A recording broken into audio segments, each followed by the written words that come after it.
Hey guys, the next topic we're going to discuss are composed figures, also known as compound or composite figures. As you can see in number 1, it's a shape that is merged with a bunch of different shapes. So we are going to break up these shapes into smaller shapes to help us find the area. For number 1, I'm sure you can see right away that there is a triangle and a rectangle there. So we are going to work on splitting up the shapes to be able to find the area of the entire shape. So at the top, we see that we have a triangle. So we are going to mark it off.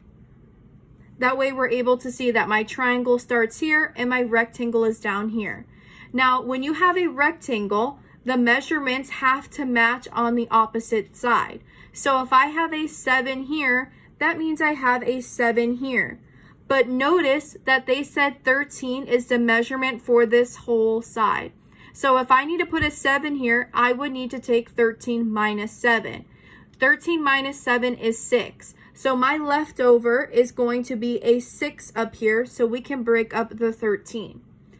If I have a 16 here for my rectangle, that means I need to have a 16 up here for my rectangle.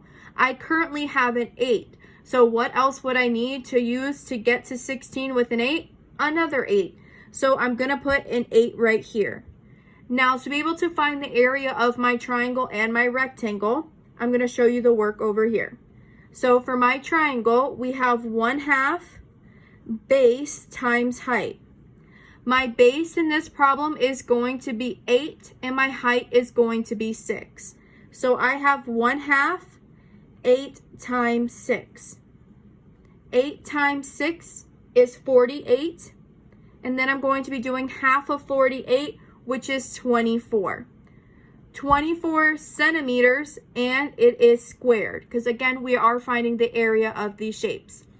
The next shape that I can do is my rectangle. So I will put it over here so you guys can see it well. We have area equals length times width.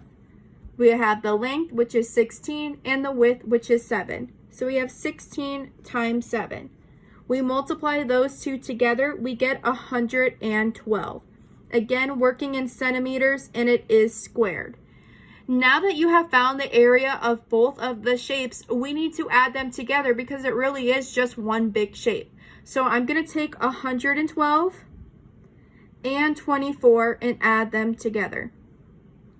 I get 6, I get 3, and I get a 1. I end up with 136. We are working in centimeters, and since we are dealing with area, it has to be squared.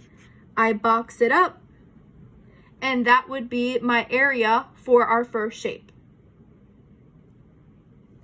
Okay, moving on to the second shape we have here. So looking at this shape, we see something like a rectangle and possibly a square or another rectangle. So let's break up this shape so we can see the two different shapes that are in this one. I'm going to put a dotted line right through here. So the first shape that I see right here is a rectangle. I see an 8 here and a 4 here.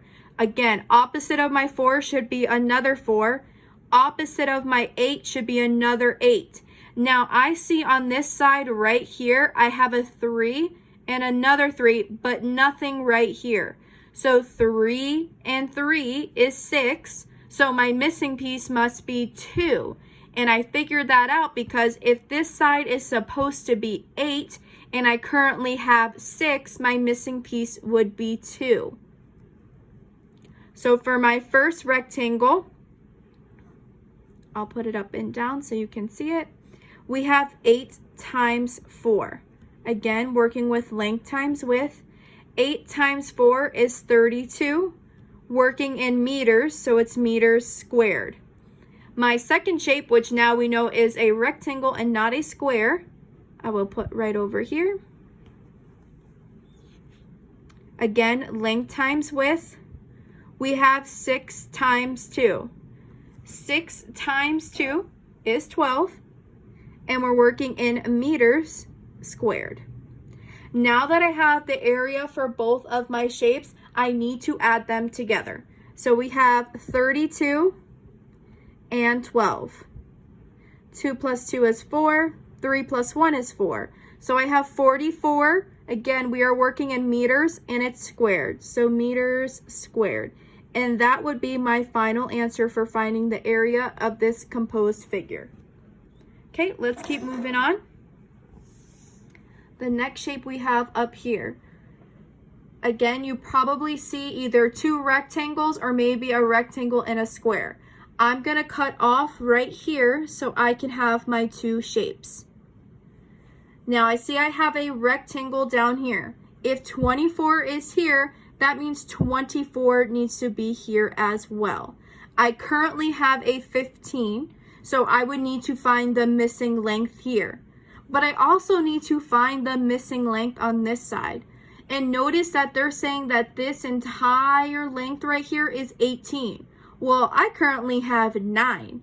So if I need to find the missing piece, I'm going to do 18 minus 9. And 18 minus 9 is 9. So I end up with 9 feet. I'm going to cross out this 18 because it no longer is a total of 18 here. It's 9 here and a 9 here. Also a 9 up here, so it also is going to be a 9 on this side.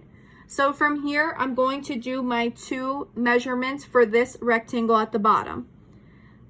I'll put it right here. We have length times width.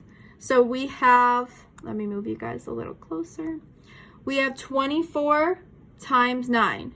And 24 times 9 is 216. And we're dealing with feet, so it's going to be feet squared. Now the rectangle I have at the top, we have 15 for the length right here, and we have 9 for the width.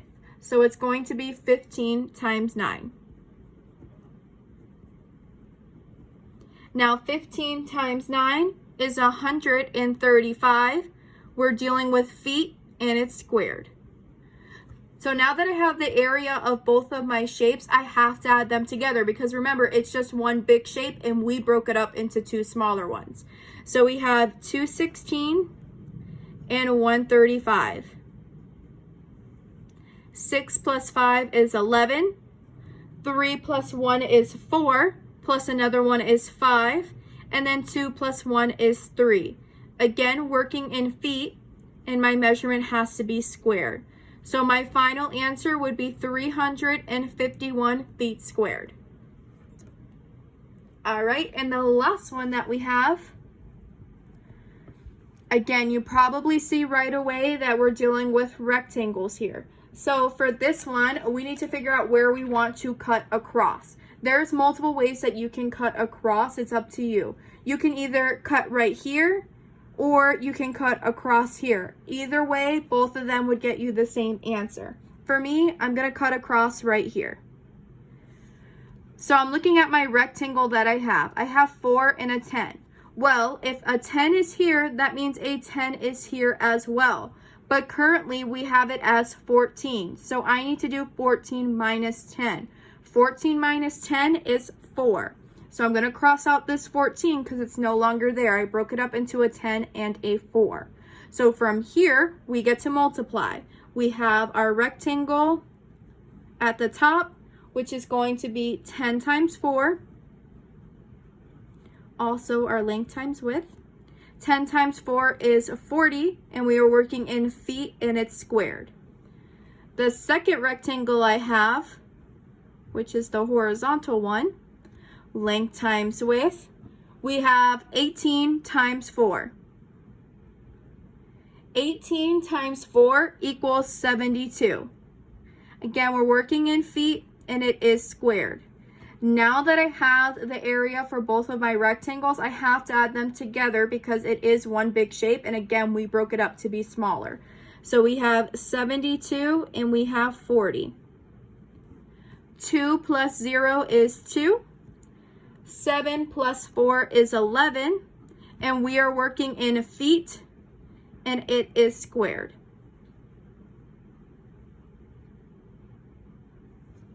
And there we go. That's the end of that one. If you have any questions, please let me know. Reference back through this so you can have more practice on it. I know a couple of the class periods were able to work on this topic before we went on break, but a lot of you did not get a chance to see it. So please let me know if you have any questions. I also have assignments on iReady and Moby Max for you to practice more. Bye, guys.